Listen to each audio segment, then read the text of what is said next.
Le Crédit Agricole du Finistère vous présente votre programme.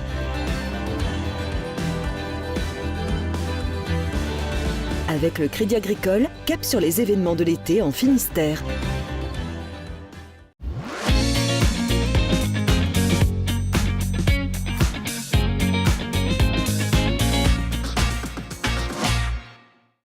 Bonjour à tous et bienvenue dans l'Instant été. On est à Brec, juste au-dessus d'Auray, dans le Morbihan, et on vous emmène ici à l'écomusée de Saint-Égan. Ici, on valorise le patrimoine matériel et immatériel du territoire à travers des expos, mais également des animations en langue française ou en langue bretonne. Alors vous l'avez compris, cette étape vaut le coup, que l'on soit en famille, en vacances ou à quelques kilomètres. Alors on vous emmène à la rencontre de Tony Lesaut, c'est l'un des animateurs. Ce sera juste après les reportages de vos rédactions de TB Sud, de TBO et du Télégramme.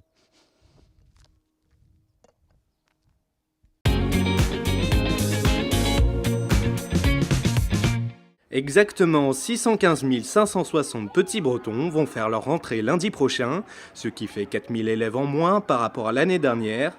Cette baisse des effectifs est continue depuis 2015, que ce soit dans le primaire ou le secondaire. Néanmoins, les 27 000 postes d'enseignants sont maintenus dans la région. Nouveau rebondissement dans l'affaire Ferrand. Le tribunal de grande instance de Paris vient d'être dessaisi au profit du tribunal de Lille. Une décision motivée par un possible conflit d'intérêts, étant donné que l'avocat de la partie civile lors des auditions est également magistrat au TGI. Pour rappel, l'enquête porte sur les conditions d'acquisition par la compagne de Richard Ferrand d'un local loué au Mutuel de Bretagne lorsqu'il en était le directeur. La Bretagne investit dans le sport de haut niveau. Un internat d'une centaine de places va sortir de terre à Cesson-Sévigné près de Rennes pour accueillir des lycéens qui aspirent à devenir sportifs professionnels. Un projet pris en concertation avec le campus Sport Bretagne de Dinard. La date des premiers coups de pelle n'est pas encore connue. Silence, ça swing à Pléneuf-Valandré. Le cordon open a débuté ce jeudi pour 4 jours de compétition. Le deuxième plus gros tournoi du pays réunit un plateau international de haute volée, allant des jeunes espoirs aux vieux briscards. Et pour une fois, le vent est clément. Résultat, les premières cartes rendues par les golfeurs sont spectaculaires. Et pour finir ce tour de Bretagne, on part au large avec ces belles images. Le magnifique Tenacious a quitté ce jeudi le port de Tréguier. En plus d'être le plus grand bateau en bois construit depuis un siècle en Angleterre, ce fameux 3 mâts a une vocation caritative. L'association Jubilee Sailing Trust fait découvrir la vie de marin à des personnes souffrant de handicap.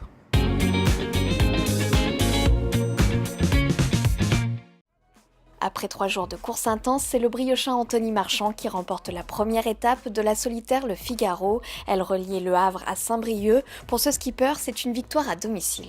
C'est un peu génial si on avait une à gagner, c'est celle-là et je le fais, donc c'est fabuleux quoi. Stratégiququement, j'étais toujours dans le coup et en fait j'avais vraiment le schéma stratégique en tête pendant toute la course. Ce qui est dur, c'est de respecter ce qu'on veut faire. Des fois, on se fait un peu embarquer dans d'autres stratégies. C'est ça qui a vraiment fait la différence et je suis content que ça ait fonctionné. Ouais. L'étape a été marquée par un nombre important d'abandons, 7 sur 36 skippers, et par les conditions météorologiques. Le directeur de la course a dû réduire le parcours pour ne pas arriver trop en retard à Saint-Brieuc. Ils ont eu en une étape toutes les difficultés que l'on rencontre habituellement sur une solitaire en entier. Donc, départ du Havre, vent très très soutenu et une grosse mer. Et puis là, au fur et à mesure, le vent s'est estompé. Les bateaux qui reviennent par l'arrière et on a quasi redonné un départ hier à la grande base de Port-Salle, avec des changements de leader incroyables. Je n'avais jamais vu autant de changements de leader sur cette solitaire, donc c'était vraiment très intéressant à suivre. Les bateaux sont arrivés au port du Légué avec très peu d'écart de temps, à l'image de l'ambassadeur de la baie de Saint-Brieuc, pour qui tout est encore possible. Je pense que je dois être à moins 10 minutes du premier, donc ce qui est très peu sur la course. Donc rien n'est fait pour le classement général. Désormais, les skippers vont dormir et assurer quelques réparations sur leur bateau avant d'aborder la deuxième étape direction l'Espagne. Et de retour à l'écomusée de Saint-Égan avec Tony Lesaut. Bonjour. Bonjour. Vous êtes l'un des animateurs ici dans cet écomusée. Alors avant de détailler les différentes activités, rappelez-nous ce que c'est qu'un écomusée. Alors un écomusée, c'est tout simplement une histoire, et c'est pour apprendre non seulement l'histoire du pays local, mais aussi les savoir-faire et les savoirs, découvrir tous les jours ce qu'on faisait autrefois. Alors c'est un endroit où on parle justement de ce patrimoine, qu'il soit matériel ou immatériel, parce que finalement, qu'on soit en vacances ou qu'on habite tout près d'ici, on se rend compte qu'on ne connaît pas forcément notre territoire propre généralement. Oui, hein, c'est même une surprise parce que nous, on habite donc l'écomusée est à Brec et les habitants de Brec ne connaissent pas tous l'écomusée alors qu'il est là depuis une cinquantaine d'années. On va fêter nos 50 ans l'année prochaine et de voir que chaque année, il y a encore des Brécois qui découvrent l'écomusée, c'est toujours une surprise, oui. Alors Nancy, on y parle de notre histoire, on y parle de comment vivaient nos grands-parents, nos arrière-grands-parents surtout. C'est ça, alors l'écomusée présente à peu près la vie entre 1850 et 1950, donc c'est nos Donc c'est grands-parents arrière-grands-parents, voilà exactement. Les maisons là qui sont juste autour de nous, justement, elles datent de cette période-là, 18e, Voilà. 19e. La plus ancienne ici qui est derrière nous, c'est une chaumière du XVIIe siècle hein, qui a été construite en 1654, alors que la longère qui est à côté, elle date du 19e. Voilà. Et on voit que vous les rénovez également. Exactement, voilà, c'est des grands travaux, hein, ces chaumières, il faut bien les garder au plus longtemps. Et donc là, on est en train de rénover la toiture de la chaumière, qui va prendre plusieurs années. On a refait la charpente traditionnellement, et donc là, maintenant, notre chaumier va venir recouvrir de seigle le toit. Ça coûte un peu d'argent, j'imagine. Oui, ça coûte très cher, c'est à peu près 200 000 € pour juste la toiture. Donc heureusement, on est aidé par le fonds des patrimoines. Ouais. Donc on a aussi des dons, hein, toujours un appel aux dons pour nous aider à financer ces toitures. Là, on peut venir soutenir le lieu, on peut venir également le visiter, puisque Surtout, c'est l'intérêt. c'est ça. Toute l'année, il y a des animations, des expositions récurrentes et puis des thématiques particulières au fil des saisons, au fil des vacances. Je sais qu'en ce moment, on parle des animaux de la ferme. Voilà, exactement. Donc demain, on a une grande fête autour des animaux. Hein, c'est donc les animaux de la ferme qui viennent à l'écomusée. Heureusement, malheureusement, on n'a pas des animaux tout le temps à l'écomusée. Hein, c'est beaucoup d'entretien aussi. Ouais. Donc on y vient une seule fois par an. Et donc là, on accueille de la vache jusqu'au cheval, en passant par les oies, les cochons et autres. Et puis le reste du temps, il y a des expositions permanentes. Voilà. En ce moment, on parle de la lande. Voilà, la lande qui est l'emblème un peu de la Bretagne cette année, hein, qui est mise à l'honneur non seulement par l'écomusée de Rennes, une dizaine d'écomusées qui parlent vraiment de la lande. Hein. Quand on parle de pays de lande, on pense à un pays pauvre, alors que c'était la vraie richesse des Bretons.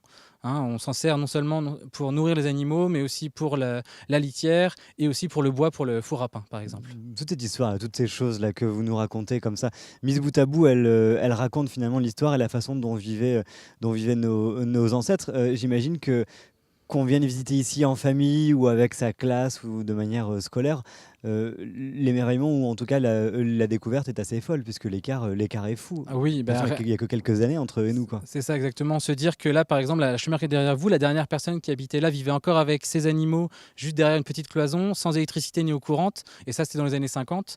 Donc se dire que c'était il n'y a pas si longtemps que nos arrière-grands-parents ont connu ça. Ouais. Voilà. C'est dans ces chaumières justement que se passent les expositions, que se passent les activités. Alors les expositions sont plutôt à côté dans la longère et dans les bâtiments qui sont derrière vous. Ouais. Dans cette chaumière, on fait plutôt des ateliers. Là, par exemple, aujourd'hui, on va travailler le blé noir et donc faire une bouillie, hein, qui était un aliment de base comme le pain. Et donc la bouillie, on en consommait facilement tous les jours autrefois. Vous m'apprenez, on va voir. Bien sûr, On y va allons-y.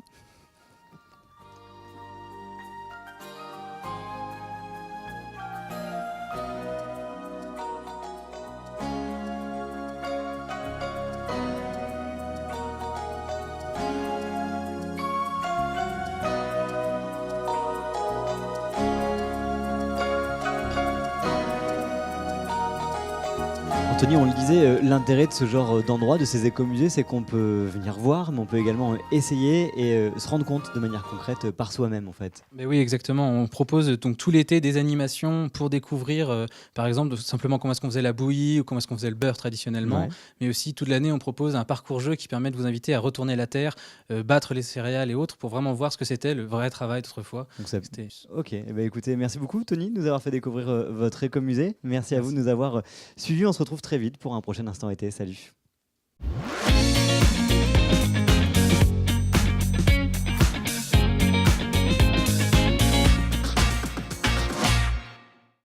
Votre programme vous a été présenté par le Crédit Agricole du Finistère.